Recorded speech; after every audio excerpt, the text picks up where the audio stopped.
Hey, everybody, and welcome to Positively Psyched with Rod Loudon. Today's guest is a composer, conductor, educator, and he's the host of the very popular Daily Doug, which has almost 500,000 subscribers, which is pretty amazing. Please welcome to Positively Psyched, Dr. R. Douglas Helvering. Hello there. Call me Doug, all right, Rod? All right, well, call me Rod. Sounds great. One of my old professors used to say, call me anything as long as it's not too disgusting. Yeah, being a college professor, as long as I have been one, you get called a few things, but mostly they're good. Mostly they're good. Right. So let's dive into a little bit about your history. Well, first I want to say, I recently encountered the Daily Doug while I was on vacation, and I was watching you. I'm like, oh, he's gonna discover or analyze Power Windows by Rush, one of my favorite albums of all time, and one of my favorite bands of all time, if not the favorite. And I'm watching you, and I'm just like, this guy's the opposite of me in terms of ear. My ear is getting better over time. But you're like, okay, well, in this song, they're an A, and then they go up to the flat 6 to the flat 7. Oh, they just modulated the F sharp. Oh, no. I'm like, oh, now they're an E. I'm like, oh, my God. It's musical play-by-play, and on the outside and on the inside. He's coming around he's by a turn. Yeah, there you go. No, but it was just amazing to see someone have just such a connection and know exactly what they're hearing and being able then to really bring an educated voice to it. So I was learning stuff about Rush, and I know a ton about Rush, that I'm like, oh,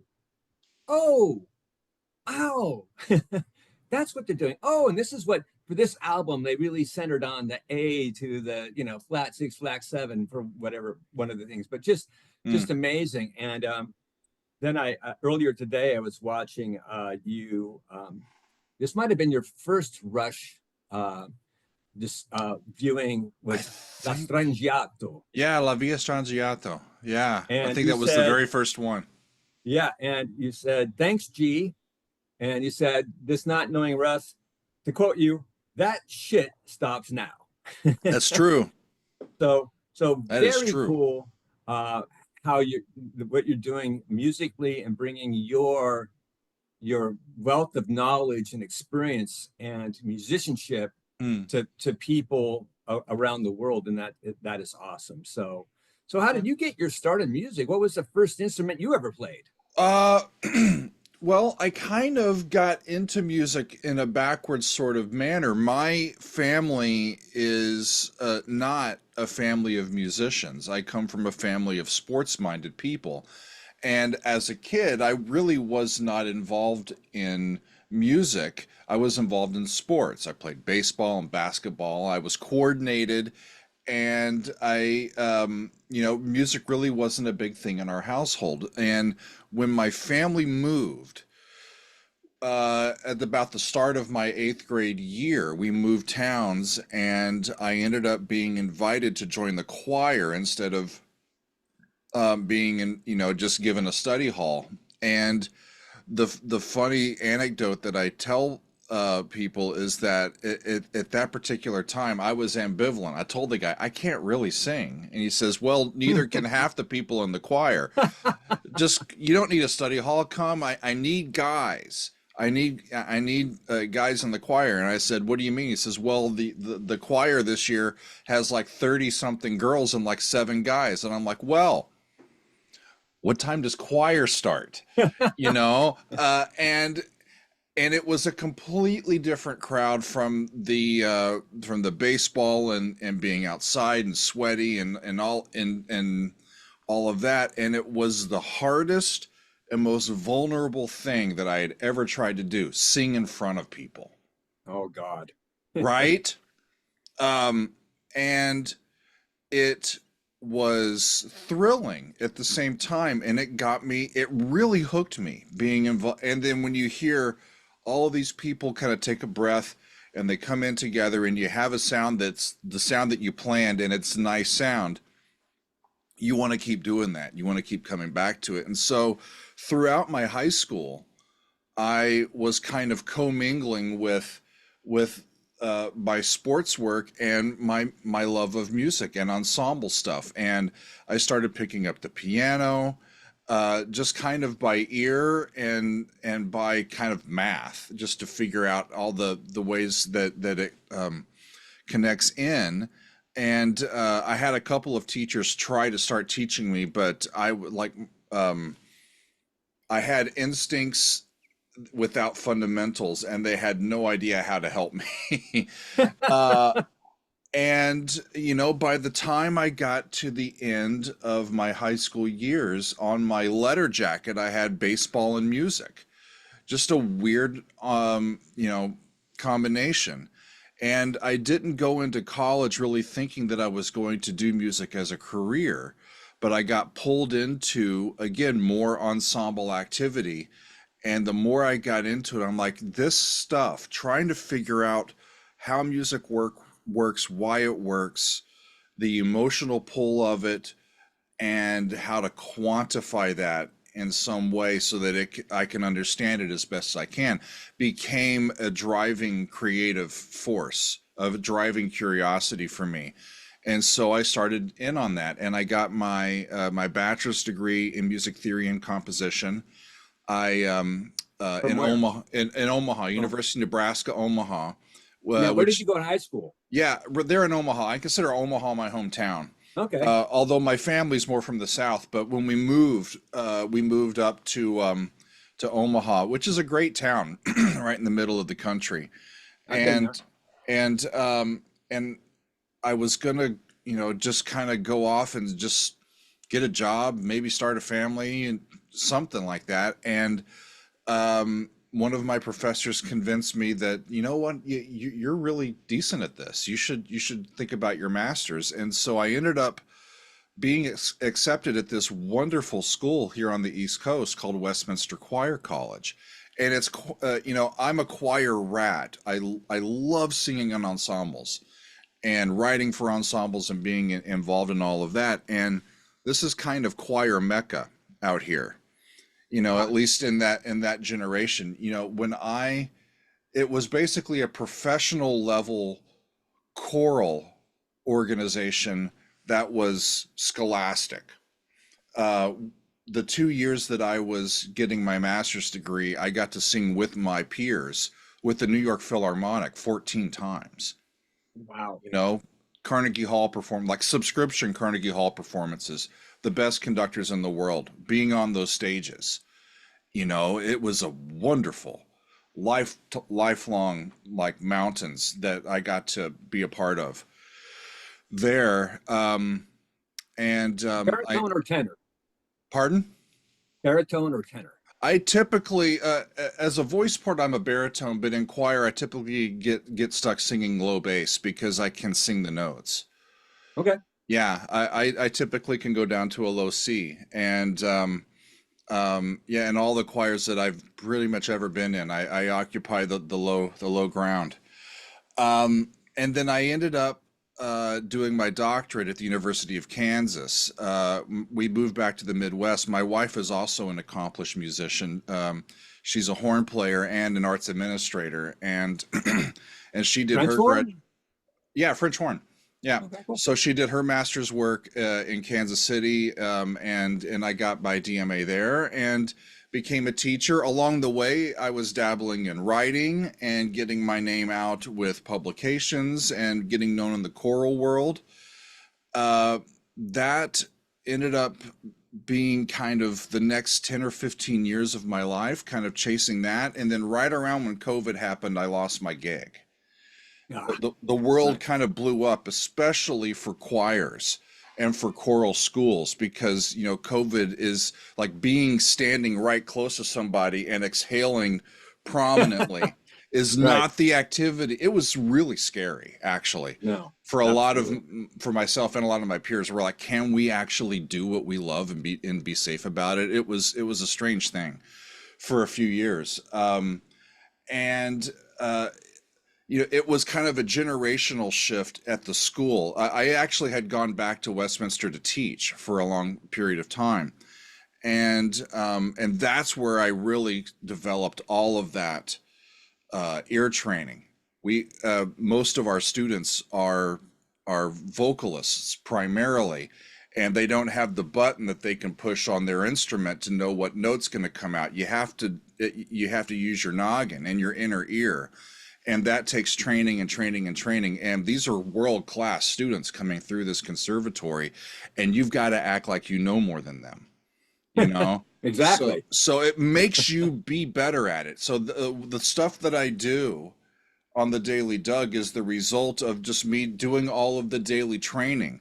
You have to, this is how I take in a new piece and learn as much about it as I can in a single take so that I can remember it, because I'm adding repertoire all the time. You know, when you study classical music, when people say, "Oh, what's your favorite Beethoven symphony?" They expect you to be able to talk about that stuff as if you know the difference and what they sound like. So, music students, we would have these drop the needle listening tests where they would, now it's skipped to the part in the MP3 file, but it used to be, drop the needle on the record player, and it would be somewhere in the middle of a piece, and you have to go, "Oh yeah, that's the second movement of Brahms 3." Right. Yeah. That's a lot to know. That's a lot to try to, and sometimes you remember it like that, and sometimes it's a process of elimination. Oh, it can't be that one. Yeah, it's that one. And it's just, it comes from repetitions and learning how to scholastically hear music. So I can turn it off, so to speak, and just, let the windows down and sing along. But when I'm really engaged in trying and doing my work, it's just part of the training, Sure, and I'm sure it gets reinforced every day for decades. So how easy is it for you to like to hear a melody in your head and then go to the piano and just like, there it is? Better now. When Right? it was a skill as a composer. I don't know. I see your guitars there, and I read that you play guitar in your own band there. But Yeah. if you come up with a sound in your head, and you're like, "Wow, it would be cool if we came to this big culmination point and it sounded like this," and you can imagine it in your head and have no damn idea how to ever explain to anybody else how to replicate it. It's frustrating. It's really frustrating. So developing that skill, okay, if I can imagine it, can I imagine how to notate it, how to communicate it?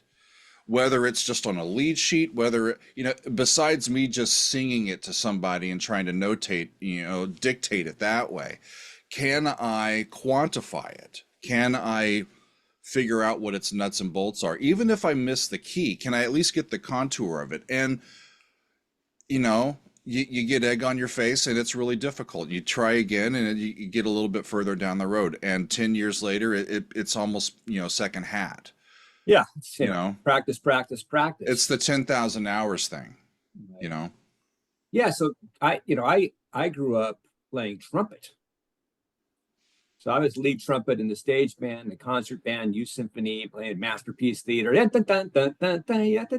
I was going to become a music major. And then I decided to go into psychology. And then it was a battle back and forth forever. And they're still both right at my side. But yeah, so I used to read music. I don't really read music anymore. But yeah, just that whole looking at music on a page, and for people that can read it and look at it, makes sense. For people that don't understand music, it's like, what the hell is that? If people see my eyes kind of dart up or look like I'm looking past you into the distance, I'm visualizing a sheet of manuscript paper. Right. And what it looks like. That's my almost what it is. Too. Yeah. Amadeus, great movie, right? Right. Some of it's real. Some of it, of course. Some of it's very real. Hollywoodized, but yeah. But just to have, be it 4 or 5, I don't know how accurate that was, but just having that type of musical genius too. Mm-hmm. it just reminded me, like, when I was looking at, God, this guy's like Mozart. He's just like hearing it and play it. And oh, we can improve it with this, you know. For me, I'm a testament that means if you're not born with it, you can get pretty good at it. I don't have perfect pitch. Every time that I do these episodes, I'll tune up beforehand. I'll remind myself where the key is and kind of go through a couple of exercises just to get my musical ear active. And, you know, if I'm doing a metal song, I'll center around E because a lot of them are in E because of the open strings. And if I remember where E is when I hear them, I'm like, oh, they're a third higher. Okay, they're in G. Okay. And then from there, I can typically follow. Just with practice of listening to music for formal analysis too. I took an entire semester where all we did was listen to music and have to graph the form. It's A, then it's B, and then it's A again. Okay, if this is in this key, what are the modulations? Where are the transitions? And you have to do it that way. It's not necessarily even just what chord is it. It's what's the form of it. Right. Then if you can remember, like, okay, that first section was in B flat, and you get totally lost in the middle. Okay, you could come back to the B flat at the end. Like they're coming back to almost, yeah, that sounds the same. And by the time I've gotten to almost 1,000 episodes, I remember what E minor sounds like. You know. So how did you come up with the concept of doing the daily Doug? And why do you think how did it get lit on fire? Well, it was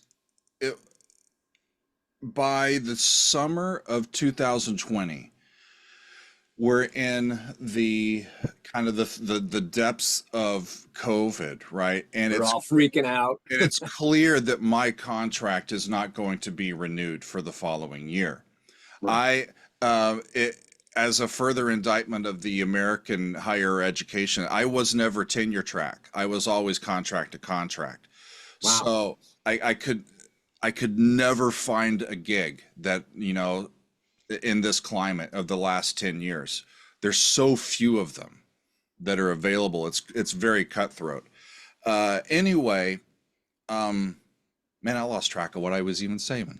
I had asked you, how did you come up with the Daily Doug? It's COVID. You need to find something to do, obviously. So I find myself at home and trying to figure out, okay, there's the schools aren't hiring. Am I going to go into the private sector? I haven't been in the private sector for 15 years. Do I have skills? What skills do I have? Do I have a resume that looks like, you know, my school resume is a CV. It's like, you know, 15 pages. And it was just kind of spending some time on YouTube and starting to see these reaction channels pop up. And I got into watching people react to movies that I like. And I never had really gotten into the music stuff. And my brother, who is the real music aficionado of the family. I mean, I'm the one who's educated about it. My brother's the DJ of the family. He's the one with the huge collection, the really eclectic, you know, collection of music. And he's like, you ought to do these reaction videos. And I looked at a few of them. I'm like, is it worth my time if I go on camera and go, ooh, look at that? You know, it's what. Like, I was trying to figure out how I could bring value to it, and one of the things he said, he's like, you always over-explain everything. Just be yourself, and just tell them, just make it, treat it like a classroom. You know, like do an impromptu music lecture. You just don't know what the music sounds like before you start. I'm like, that would be a fun game. So I called his bluff. I said, okay, which one should I start with? He said, you should start with Iron Maiden. Fear of the Dark. That's a good Iron Maiden song. I'm like, why Iron Maiden? It's like, because the Iron Maiden fans are loyal, and if they see Iron Maiden on YouTube, they'll click on it, no matter how many subscribers you have. And lo and behold, that's what happened. You know, at the time I had maybe 200 subscribers just for a decade of my own professional work. right? And with my own choral works occasionally here and there, and I come back 4 or 5 days later, I'm like, why have 5,000 people watched this video? And people are going, hey, you like that? You should do this. And people are like, you know this band? And I'm like, maybe I should do another video. And for 3 weeks, 4 weeks, 5 weeks, I do a couple a week. And then it starts getting there and there and there. And we're gaining like 800 to 1,000 subscribers a day. My mind was blown. We hit like 10,000 subscribers in 6 weeks. Wow. And I really was unprepared for it, but just awakened to the idea that, okay, if I can build up enough of a community around this, maybe I can build a way to earn a living doing this. Because when I'm working with pretty much exclusively copyrighted material, most of my YouTube videos are not allowed to be monetized. So they're basically like free advertising. And then the community that supports me is on my Patreon. And you know, I've got almost 1,000, you know, of these episodes on YouTube. I just recorded my 91st full album reaction for my Patreon community. What album was that? I did A Trick of the Tail from Genesis. Sure. There we go. Yeah. I had skipped early 70s? Early February 76 is when that one came out. That's the first one with Phil Collins.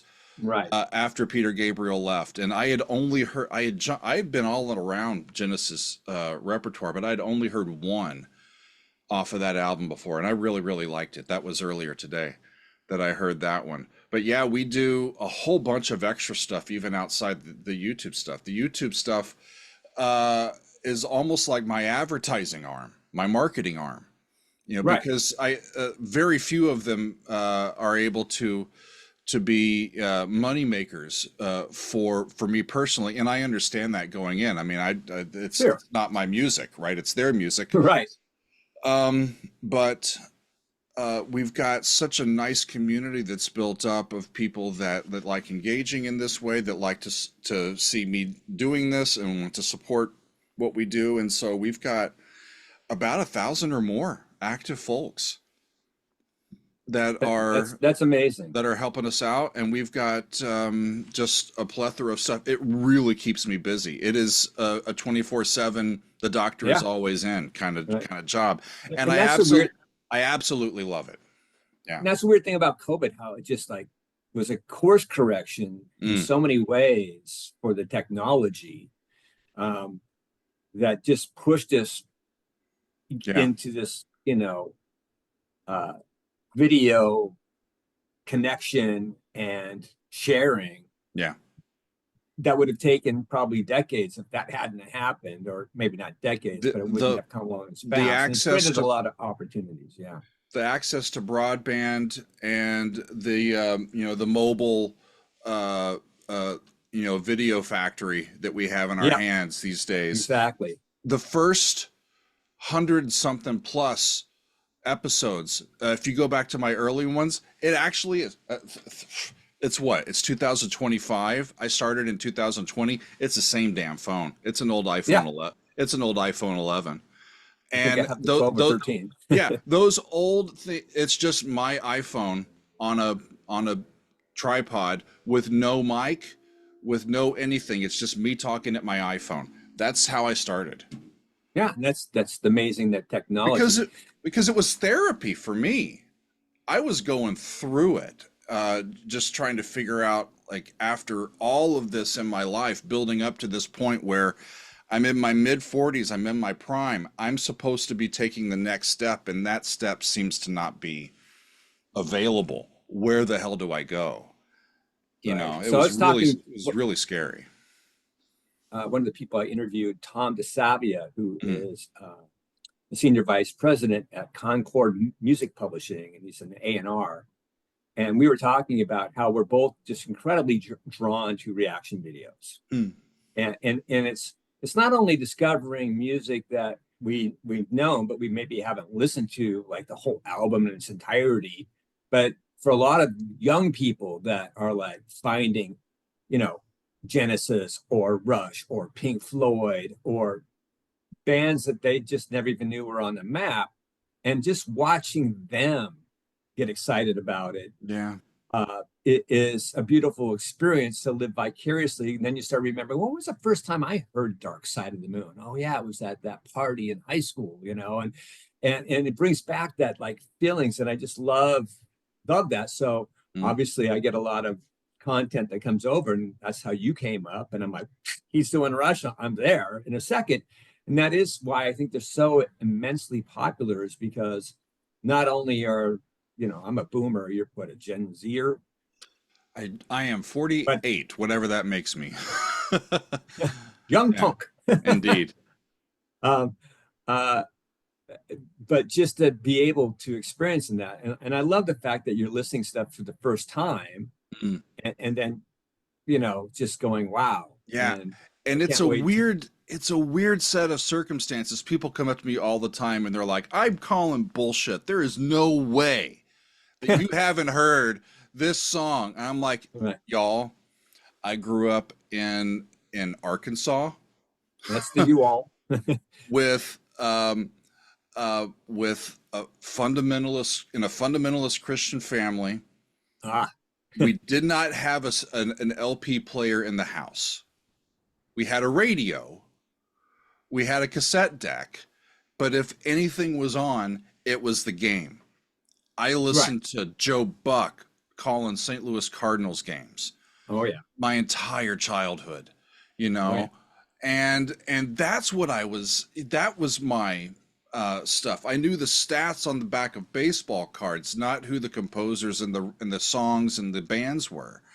And so all of this came as new. And as I got into music, I went naturally into choir and then classical from the academic standpoint, and I got to know all of that repertoire. Meanwhile, I'm going, oh, there's a band called Yes that's over there somewhere.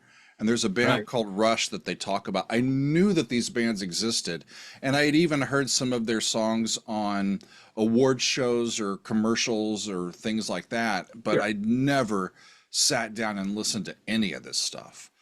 And it's just kind of a perfect opportunity um, to spend some time doing that and bring as much scholarship as I'm able to music that probably never was given a whole lot of scholarship attention in the first place. You know, True. Yeah, and music is so powerful. You know, think of a television show, a movie without music. I remember one of the times I really felt in love with or understood the power. It's an old classic film, Charlton Heston, called Soylent Green. mm. And I don't know if you ever heard of it. I've heard of it and I've seen part of Yes. it. That's another thing. We're thinking about doing movies because there's a lot Okay. of movies I haven't seen either. And that's So one there's of a them. scene. Seen a There's little a bit of scene, it. and it's in the future, and we're basically running out of food. Everything's dying. All the forests are dying, and they live in a city, and it's the Soylent Green is what they feed the people on Tuesdays. And the guy, he's a police detective, and the guy he's working with is a researcher, and it's old school books and stuff whenever they can find books. And he finds out something, and he says, I can't live anymore. And he leaves Charlton Heston a note, and he goes off to basically the homicide center. You walk into, it's air conditioned, it's beautiful, and they're going to put you to sleep. And Mm. as part of that, they put you in this room, and they start showing you pictures of the wilderness, deers and rivers and beautiful. And Charlton Heston breaks in there to try and talk to him before he's already been given the drugs. And he's looking at this, and he's got tears in his eyes because he's never seen Mm. that part of the world like that. And I believe there's three pieces there. I think one of them is Beethoven's Fourth. Okay. And I could be wrong about that.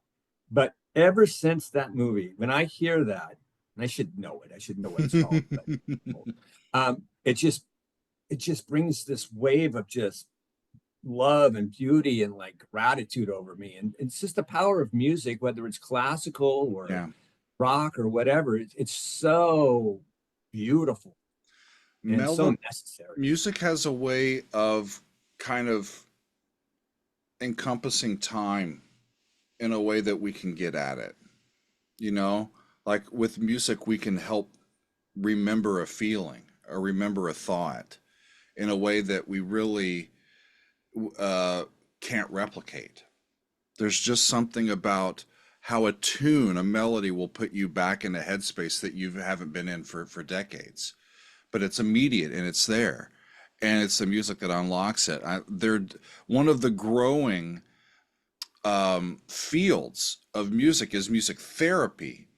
And when I was doing my doctorate, KU, there's my diploma up there. I'm certified, y'all. All right. And uh,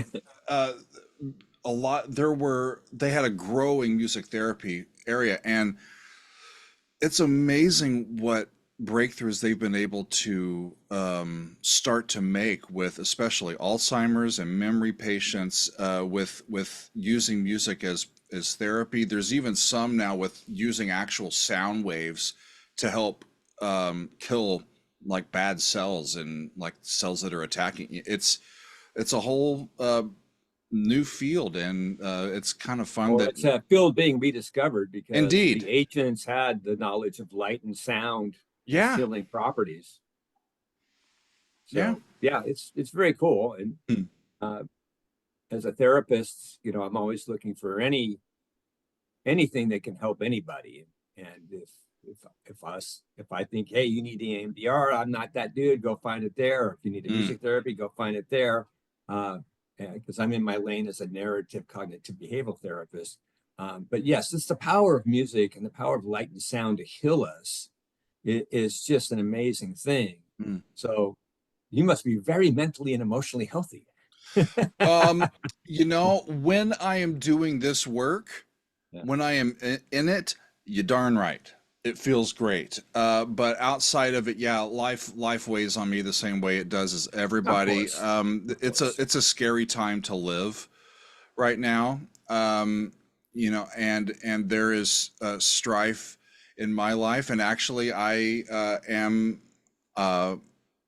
am the product of therapy. I believe in therapy, and I've Well, good. been active with the therapist for a while. And I believe in it too. yeah. It's just I better since it's my job.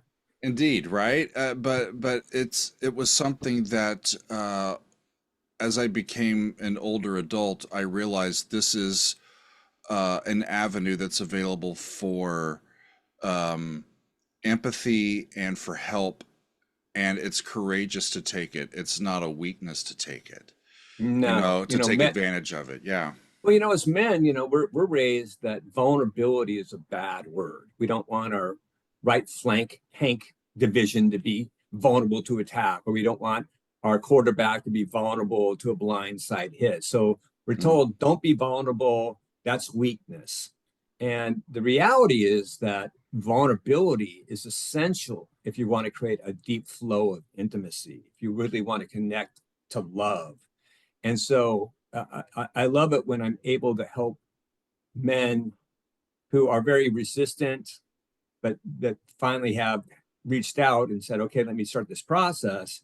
And then a month later, they can't wait for the next session because they have a first time to really be vulnerable, to really share without any judgment, without any criticism, without anything.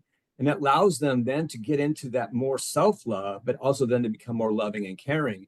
And that's such a powerful thing, vulnerability. And that's such a cornerstone of intimacy. It's really fascinating. My audience, as I've gone on, has gotten more diverse. But as I started, especially with metal music and like prog rock, it was like my YouTube statistics. 99% men. Yeah, it was actually like 95 for like the first year.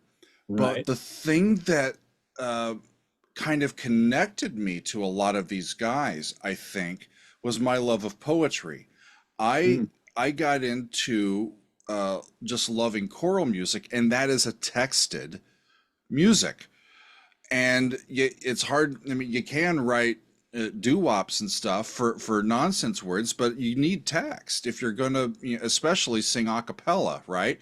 So I got into really searching out poetry and these wonderful poets throughout the ages. One of my teachers helped me out a great deal with that. I even took a poetry class in college to learn more about how it works.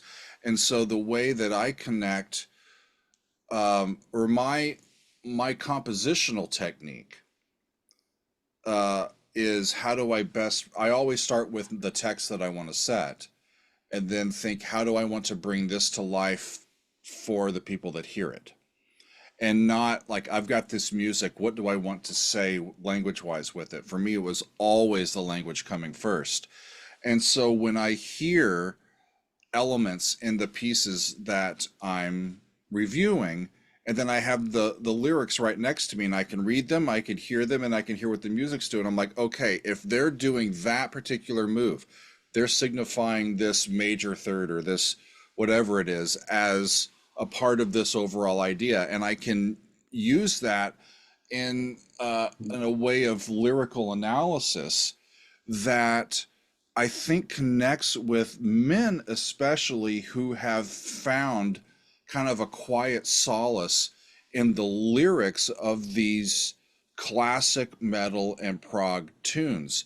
They're tales of human empathy and exploration, the human condition. Sometimes they're sci-fi, sometimes they're out there, but they always mean something. And like, everybody gets harping on how heavy it is or how thrashy it is, and they don't even remember or think about what they're saying. But the fans know, and that's why it's important to them. And somebody knows what this is about, I better pay attention, and it just was an immediate sort of connection. You get this stuff, even if it's just me trying to empathize with how a person might like that, or how a person might respond to that, or what I think it means. It's been so rewarding time after time after time to meet people that feel like I'm a long lost friend, and they're like, Yeah. I've been wanting to do that with somebody for years. Thank you. That was cool. I had a beer and I listened to it again. Highest compliment I can get. Absolutely. Speaking of great poets, Neil Peart, the late great. I tell you, Neil's man, a singular person, wasn't he? yeah, and great writer. His great books, and what a person to overcome, tragedy. I mean, when your 19-year-old daughter dies in a car accident on the way back to college, and your wife dies 6 months later of cancer, your world has just been gutted. It gives you a perspective that not many other people can go to. Right. Yeah. He wrote a great book called Ghost Rider, where his therapy was to get on this motorcycle and ride.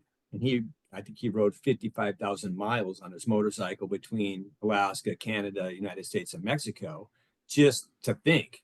And he would be riding 800 miles a day.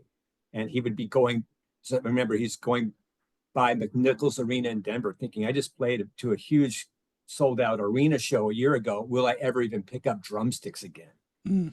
And so for that rebirth to happen, and for him to have all that pain, but wisdom, and be able to put lyrics that mean something down on paper.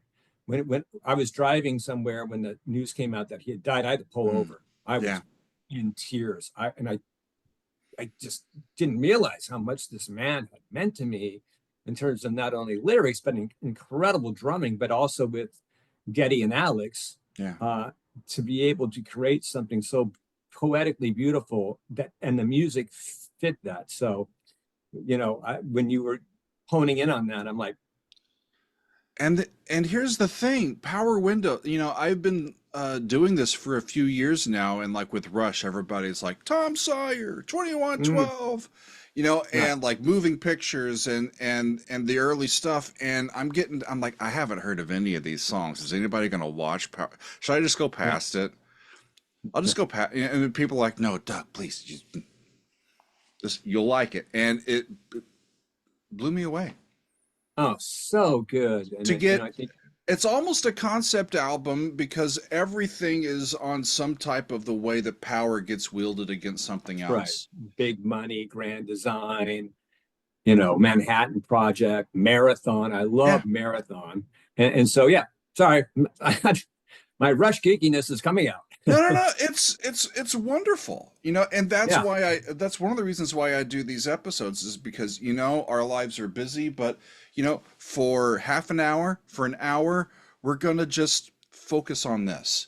It's right. safe, it's lovely, we're gonna get something out of it, and let's have some fun. But let's also, you know, be better for it by the time we get done with it. I'm Yeah, curious, yeah. as part of your professorship and teaching, Mm. how do you approach teaching musicians how to emote, how to connect to their music in a way that they're not just staring at the page and playing the notes, but actually it's coming from maybe a vulnerable place or somewhere powerful? Mm. For me, I'd much rather see a less proficient, technically advanced guitarist that's playing with emotion and from the heart than somebody super technical who's just sitting there looking at his fingers and not moving and just doing this. And I'm like, bore me to death. Sure. Um, in a word, the the one thing that humans can do that others can't, breathe. It's always on the breath. Whether you're singing or playing the piano or playing your guitar or playing the drums, if your posture's right, if your breath support is right, if you breathe in with intention, in time, and you're exhaling in time and in the spirit of the music that you're playing, your body will attune to it, and your natural musicianship will come out. Right. Every time that you do that, whenever I can get, I've taught too. I've taught voice lessons and composition, and I've directed choirs, and that's the big thing for us is, we can just be sitting there for a while, and they're off, the rest of the musicians are off doing their thing, but then we got to focus in and go, okay, breathe, and then we're in, Right. and you have to focus that. It's the prep right before the breath. That's the magic moment. That's, like where you're gathering the intention, and then you're in, and then you're off and going. The Very important. Yeah. the Reminds me of the the lyric, breathe, breathe in the air. Don't be afraid to care. Pink Floyd. right Right. now there are great examples of virtuosic playing that is also greatly melodic and free flowing and full of humanity. But there's some that get clinical and technical, Mhm. Yeah. even when it's a human playing it. And I'm of the opinion that part of the downfall that we get into when we go into extremely like nonstop virtuosity is that it doesn't matter what it is. If it's banging away at you like this for more than a few seconds, we start to adapt to it, and it's no longer having the impact that it needs to have. I think the same thing still about double kick in metal. I'm like, okay, I get that y'all can do blast beats with both your feet, but from a compositional standpoint, you're overusing it. Your piece actually loses power, in my Right. opinion, when you just do that incessantly, just beating the audience over the head with all of this power. Maybe that's the idea, wall of sound, but if you use it musically and it comes in and it comes out and then you comes back in again, people will realize, oh, that wasn't there before. The bass just dropped, and it's a whole different thing. But if it's there the whole time, it gets harder to make the mountains high and the valleys low. You have to just break things apart like that. Right. And I think in terms of psychological way of analyzing that, it's Mm, about it's also kind of anxiety producing, because I always tell people the space between the notes in music is just as important as the notes themselves. hmm Otherwise, you'd have a wall of sound. And so when people that suffer from the disease of compulsive thinking, there's never any space. There's not breathing going on. There's just this wall of what if, and thoughts and going on. And there's no like, just where's the space? Where's the space where there's nothing? Right? And how do you find that and see how important that stillness is? Yeah. Because that's going to be as really in the moment and present as you can be, because you are now then jumping in between silence and sound. And that's, I think, where I think good music for me is. It's dynamics, it's creating that give and take, and not just right. jackhammer. The pacing needs to be just approachable, yeah, absolutely. Cool. So that's cool. Yeah, breath. Yeah, and breathing is everything. Whether you're playing a wind instrument or not. Yeah. I have to do it. Yeah, I can always I'm playing guitar, tell. and I'll start playing. I'll get up there and because I battle. I'm not much anymore. In fact, I kind of won that battle, but early perfectionism. And so I'm in a cover band, Arc of Transcendence, here in LA. And, we're doing a lot of tough pieces guitar wise. We're doing, Stairway to Heaven, Zeppelin. We're doing, just songs, Steely Dan solos, or, Bon Jovi, whatever, just doing a lot of different stuff. You're not doing 3-chord rock. Well, at least not exclusively, No. And I'm like, my goal these days, if I can get 90% of the song where I want it to be, I'm taking it. Rock and roll. If we didn't train wreck the ending, if one of us didn't forget the bridge, and that's been really liberating. But still, sometimes that thought comes in, and when I'm having a gig or whatever, I'm like, oh, am I going to mess that up? Like, who cares? Just play. Just play. Believe in what you're doing, and they will be drawn into you. No one's listening to every note that you're playing unless another guitarist is really like intent on seeing what you're doing. Yeah. And giving yourself that freedom. And that is that breathing. I got to remember, breathe. Yeah. I'll do the same with my videos. I'll be sitting there and I'll tell my wife, Meg, I'm like, look, at 18 minutes in, I had trouble. I did. She's like, you did what? I'm like, yeah, like you're your own worst critic. I decided early on that if I was going to do as much of this as I'm doing work most days, that the style of video that I would do would be uncut. So I just turn on the thing and go, hey y'all, welcome back to the, and just do it. It's all one take, almost exclusively.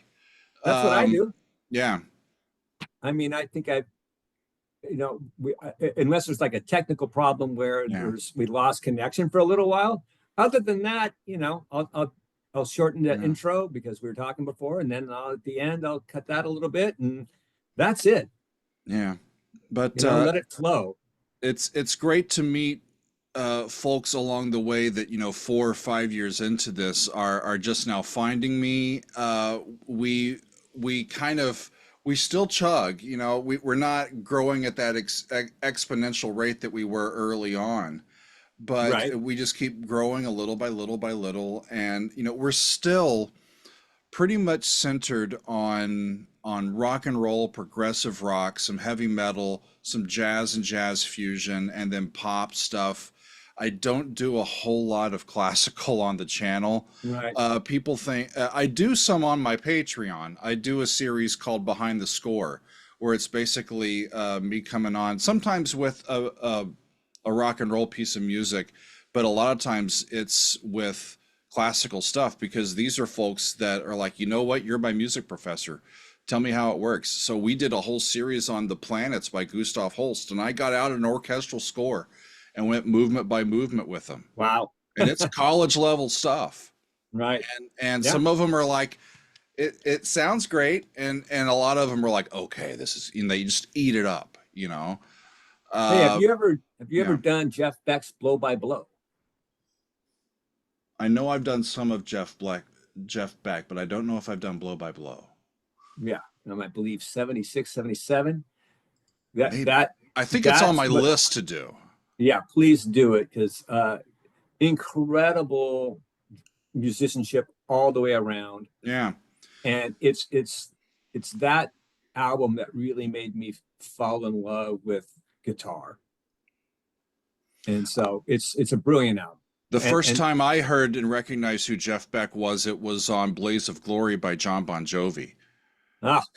that's my age group. You know, when John Bon Jovi did the soundtrack for Young Guns 2, I'm like, who is that guitar player? That's not Richie Sambora. I'm like, yeah, that's Jeff Beck. I'm like, holy crap, he's good. Yeah, it's an amazing fusion rock album, and it's just like I'd never heard anything like that before. And I'm like, how do I do that? And I didn't start playing guitar till I graduated from college. And so that, because I always had wanted to, I'm like, I don't want to be a trumpet player my whole life. How cool is that? I don't know if you ever watched Live at Daryl's House. Yeah, great series. There's a great episode with Joe Walsh, and he's talking about, I started out playing the clarinet, and after a while I thought, I can't talk to girls if I have a clarinet in my mouth. So I'm doing a really bad Joe Walsh impression. So I switched to guitar, and still the girls didn't talk to me.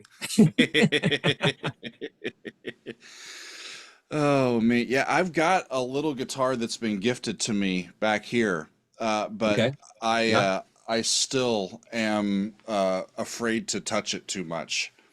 Who gifted it to you? Yeah, one of my patrons. Okay, yeah, that's cool. So we've got. So let me ask you a final question here. What do you think the most valuable thing in the universe is?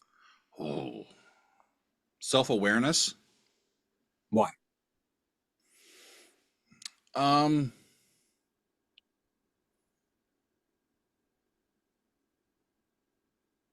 Thinking. Why? For me, it just gives me a sense of, at least in my own self, why I'm here and what my purpose is.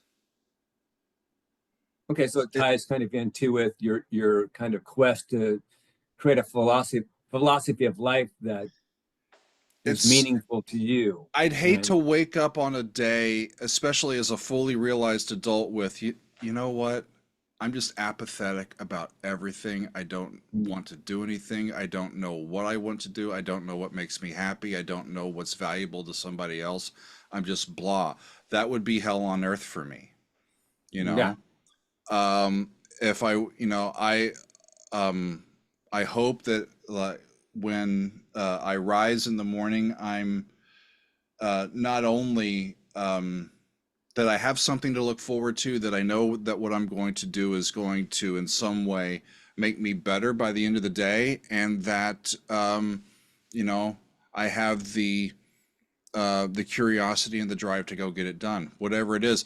And sometimes it's stuff that's not fun, chores or anything else, but sometimes it's things that I get to do for my spouse and for my community and as my job. It's just a part of it, Yeah, well, great answer. That's Thank you. Question I ask people and most people, I don't think I've found a person yet that's been asked that question before. But it's just, I think it's important for people to ask that question, because if that's the most valuable thing in the universe to you, what are you doing every day to connect to it, manufacture it, protect it, embrace it? And that's a great way to, I think, approach life, because you are pursuing what you really think is valuable. And so many times we just get pulled in directions that we're doing things, but they're not really valuable to us. And sometimes it's just basic survival. It's just basic things we have to do. But if you could connect to that on a daily basis, then at least you can connect to gratitude and have an understanding of then some idea of the present moment and be grateful for the present moment. I saw one person said, or a guru probably, well, I'll do it this way. Doug, I'm going to give you $1 trillion right now. Now make it 50 trillion. A couple caveats. You can't spend it or give it away to anybody for at least 2 days.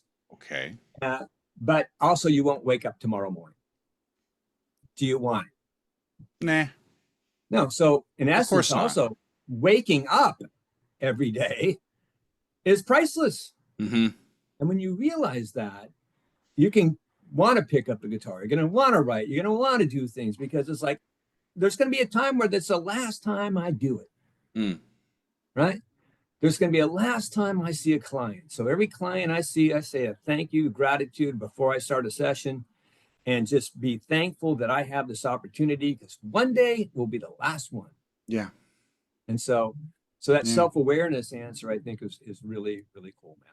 Yeah. But Doug, Thanks. it's been a pleasure talking with you. I wish you nothing but love and success and continue doing what you're doing. It's beautiful. I appreciate it. Before I Thanks so let much you for being on. Yeah. go, what is your Okay. favorite Rush album? Boy, that's going to be a tough one. I do love Tune in Power for the next Windows. episode, y'all. Okay. Yes, I do love Power Windows. Um, as I think they were really in the right place there. Um, I think it's more feeling. Where do I want to go? Permanent Waves is really awesome. Mm-hmm. A Clockwork. God, I can't even think of the name now. Angels? The last album. Yeah.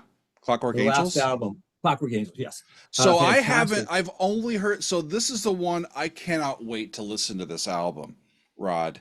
I think I think I'm going to go in order and Right. save it till the end, but man, I'm fighting that because I've heard The Garden.